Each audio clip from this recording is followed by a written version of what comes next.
could win driving for Phoenix Racing and James Finch, it would possibly be a restrictor plate track. Remember, that race team won here with Brad Keselowski back in 2009.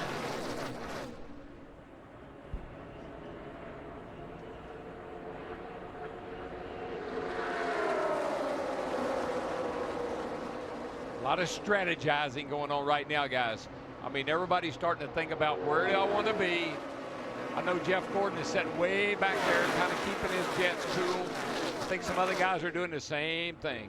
Yeah, both those Hendrick cars, Gordon and Casey Kane, drifted to the back of the pack, running 19th and 21st now. Well, we know we have at least one more pit stop for these drivers. I think for some of them, it's going to take two to get to the end. Little tense moment for Michael Waltrip. That's Landon Castle up against him. That's a great save. I know it looks very subtle on TV, but when the cars get loose down here, they usually are hard. They usually don't straighten up.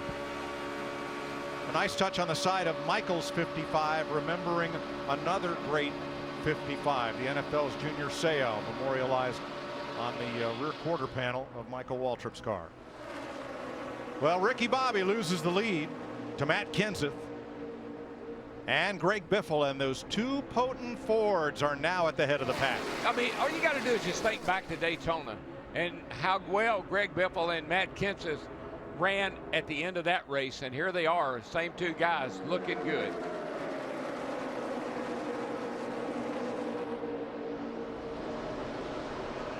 Another driver who's dropped to the back, another Hendrick car, Matt. Dale Earnhardt Jr. back to 23rd. Mike joining his Hendrick teammates back there, concerned in the Hendrick camp about the motor issues that you saw in the 39 and the 48 earlier in the race. In fact, this was recent conversation going into possible prevent defense mode in the 88 camp.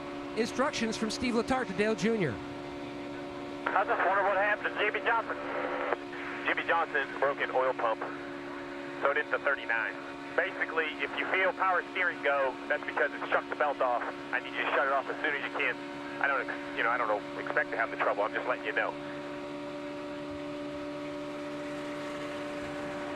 Here comes Earnhardt looking to the outside of Dave Blaney. And why he told him that is because those belts are all down there together.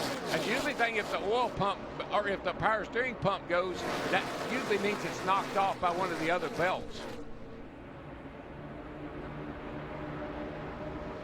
What about his teammate Jeff Gordon, Steve?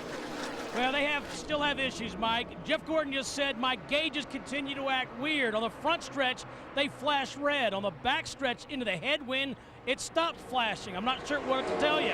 Alan Gustafson, the crew chief, responded. He said, Jeff, because the car is taking in so much air, the relationship between the water temperature gauge and the pressure gauge is off. Just Nothing can faze me. I make my own. Remember everything your yard needs every single spring. Just one of the many ways My Lowe's revolutionizes managing your entire home. Sign up at Lowe's.com. Lowe's, never stop improving. Whoa, Megan Landry alert. And she's looking directly at your new Lumia. Thank you, AT&T. First, why don't you show her the curved edge?